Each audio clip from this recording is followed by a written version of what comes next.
Get my 6. Guys, this video is so not appropriate for YouTube. Not just because, once again, I'm not wearing a shirt. I'm going to tell you why, but it's because of the story I'm going to tell. It's probably not very appropriate for YouTube either. I'm not putting a shirt on for a while. I got to cool down. I just did something, and while I was doing it, I remembered this story. Listen, karma can kill. Either that or the house was totally haunted. One of the two. But I'm going to talk about some stuff that came back to me during what I just did. For the first time in 15 years, for the first time since the year 2006, I just ran for 1 hour continuously without stopping. I don't know how far I went. Not that far because I'm not that fast these days. It might have only been like 6 miles because I probably only run 10-minute mile pace. But I ran for an hour without stopping. Before this, my longest run in the last 15 years was from last Wednesday. You know where we are, so get my 6. I ran 45 minutes last week. And today I just did it. I was trying to work up the run for an hour straight by Halloween, which is about 2 months away as of this recording. But I thought, gosh, 45 minutes is like 75% of the way there. I should just keep going if I can. And I did. And that, somewhere around the 50-minute mark, this story came back to me that I want to share with you today. A story that's so not appropriate for YouTube, just like me and my shirtless videos. That's probably not appropriate. But anyway, so here's the deal. The other day, we were having dinner, and our son, Daniel, who's only 10 years old, he's in 4th grade, creative kid, smart kid, humorous kid, funny kid. He told us about some idea he had about something he was going to invent. Now, I can't remember specifically what it was, but I remember at the time, it actually made sense how he explained it. It was a great idea. And his mother and I just like stopped chewing our food and listened to this idea he had. And we told him to keep that idea. And if he ever wants to pursue it, we would help him. And we said, don't tell anybody. Make sure you don't tell anybody this idea. And he said, why? And we told him, because they'll steal it from you. And he was like, why would somebody steal an idea? And of course I laughed. He doesn't know, he's 10, so he doesn't know about the cruel reality of like the business world and life in general. So we explained it to him, and I did so by telling him a story. And I'm going to tell you this story today. You remember when I start walking backwards, it's because there may or may not be something up here. And as long as I don't make direct eye contact with it, as long as I go backwards, we might get it on camera before it disappears. So my spidey senses are tingling right now, so keep watching back here. So this story, interestingly and ironically, goes back to 2006.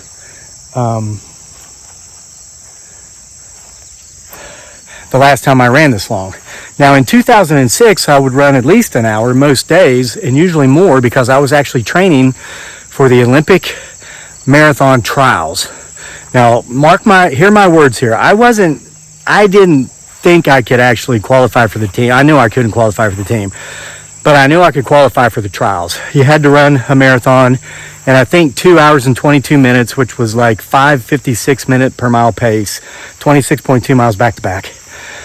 I ran a mile that year. I was like 32 years old, ran a mile in an open track meet in like 4:56 without even really doing a whole lot of speed work. So I knew I could.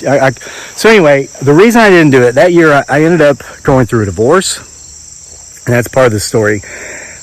Just things changed with no notice, big time, and my racing career was over. But I've decided to take my fitness back now. 15 years later, I'm almost 50.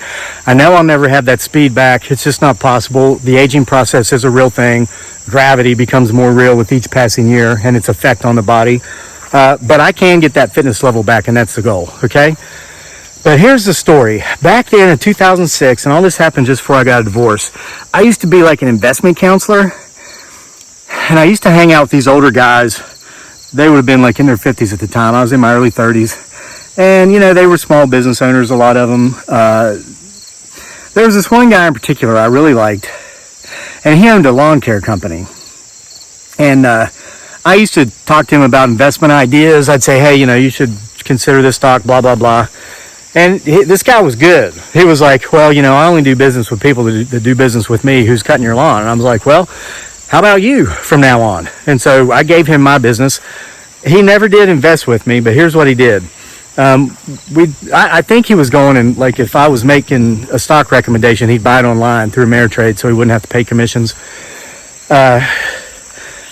So he'd take my ideas, but then he'd go implement them without me being, compensated to any degree. And plus I was paying him to mow my grass. So one day we got together, me and a few of these guys, for coffee.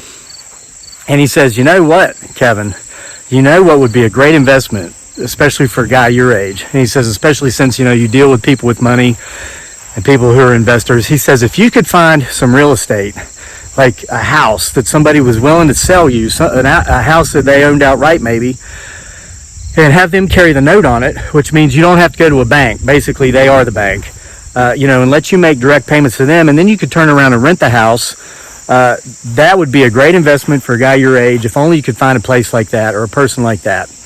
Well, little did this guy know, I actually, just that day, you talk about serendipity, that day I'd worked out a deal like that with one of my investor clients. It was an older woman. She's passed now. She was about 80 at the time, and she had, I don't know, maybe 6 or 8 real estate properties. Her and her husband had been real estate investors. She was, well over $1 million net worth, probably closer to $2 million. Sweet old lady. And she had talked to me about how she was trying to get rid of some of these houses because her kids didn't want to deal with them. They lived out of the area. They wanted the money when she was gone, but they didn't want to go through the headache of selling off these houses. So she was trying to do it before she passed. And I ran the idea by her, said, hey, how about, because I want to look into getting into some real estate investing. I'll buy one of them. And would you be willing to carry the note? I'll give you a considerable down payment, whatever, I could afford. And then we'll work out payment arrangements, and then we'll just have it set up to where, once you're gone, the payments will kick over to your children, whichever of your children you want it to be. Sit in the woods for a while, see if we see anything. She said, that sounds great, I'll do it. And she goes, you don't even have to give me anything down. Perfect, right? And it was a house that we agreed upon the price of $100,000. And that house now in this area, everything's appreciated so much. It was a steal. It was on maybe a half an acre lot. That house is probably worth $200,000 now.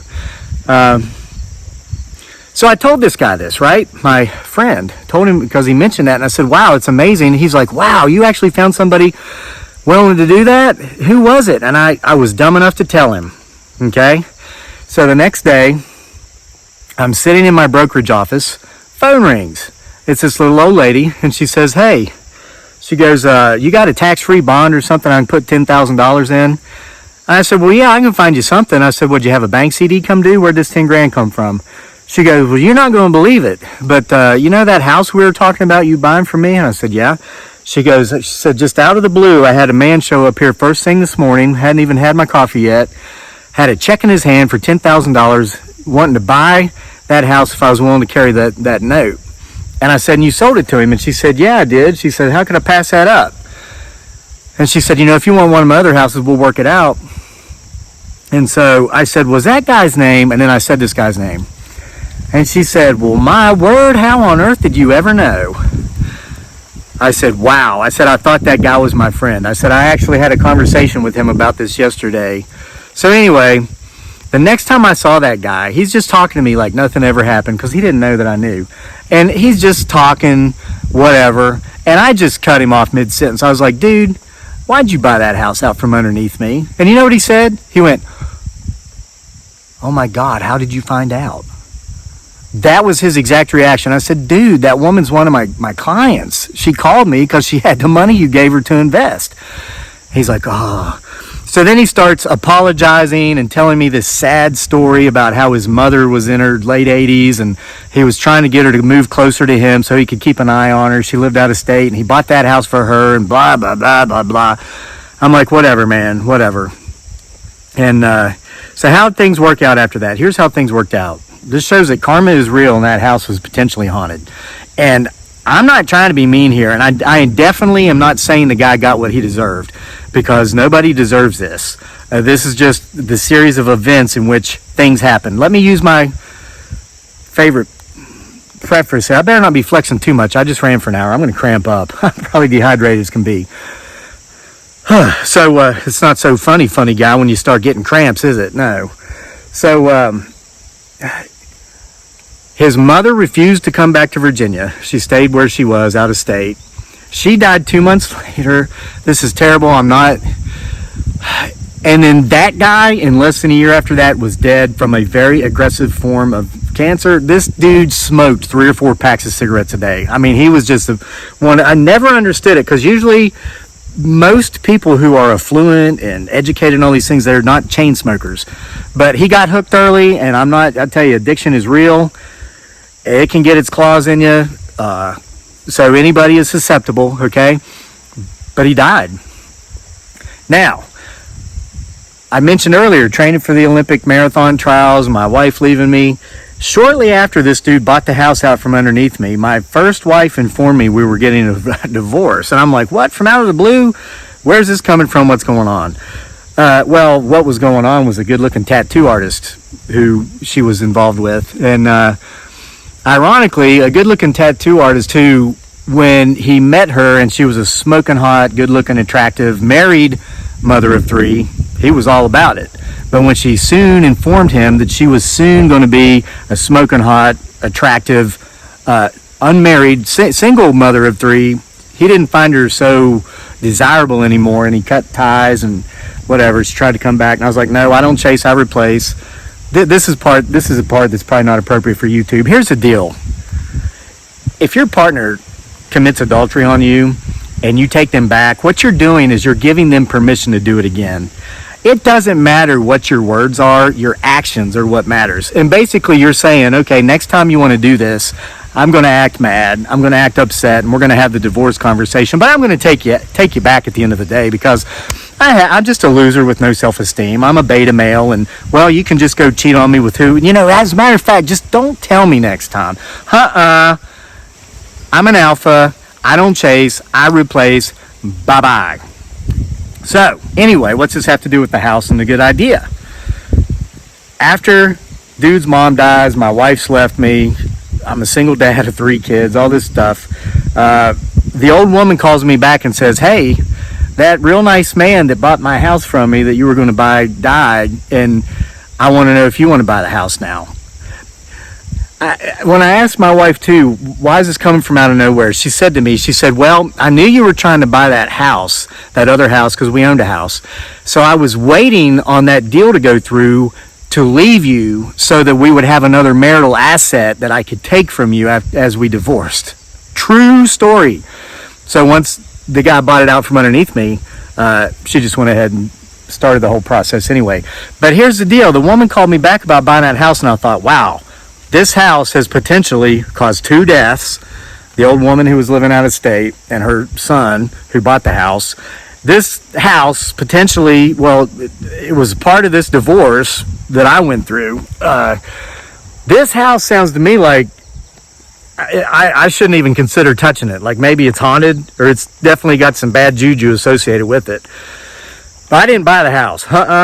No, sir, no, ma'am. Besides, I didn't have the money at the end. Anyway, I had to pay lawyers $200 per hour and all this stuff for X amount of years or whatever. Somebody told me, and I think it was a lawyer, when you go through a divorce, this is basically what you're doing. It'd be like you and your spouse cashing out everything you have, turning it into $50 bills, and then sitting on top of like a building. Go find like a tall building in your town and just throw the $50 bills. Just one, you take a turn and your partner takes a turn, you throw off 50. Then once all the money's gone, your divorce is final. Because that's what the lawyers do. They'll drag it on until all your assets have been used to basically pay them. And then they'll finalize it by basically you guys agreeing to the terms you agreed with originally that the lawyers wanted you to fight over until you were out of money. It can no longer pay them. Then it's okay to agree. True story. Gosh, this video is probably so inappropriate for YouTube in so many ways. But anyway, I told my son, I didn't have the whole divorce part in there, but I told him about the guy, how a guy that I thought was a trusted friend of mine got my good idea, stole my good idea, bought the house out from underneath me. Then I also left out the part about how all the people died after that too. That probably wasn't, an appropriate thing to tell a 10-year-old, but it really happened. So karma is a bitch. Not that nobody deserves that kind of stuff, but it was just really odd how all that stuff fell in place. All right, so guys, that's the story for the day. Again, this video is probably so not appropriate for YouTube because I'm not wearing a shirt, and well, I just ran for an hour. How about that? Challenge yourself to go out there and do something today you haven't done for a while. Challenge yourself to build yourself back up into doing something you used to do, that you used to enjoy, that you just kind of got out of it for whatever reason, okay? And then go out there today and do it. I got to get something to eat. I'm going to shower, and I might be taking a very long nap today. See you guys for more next time from here at Homesteading Off the Grid and whatever in the hell this channel is about.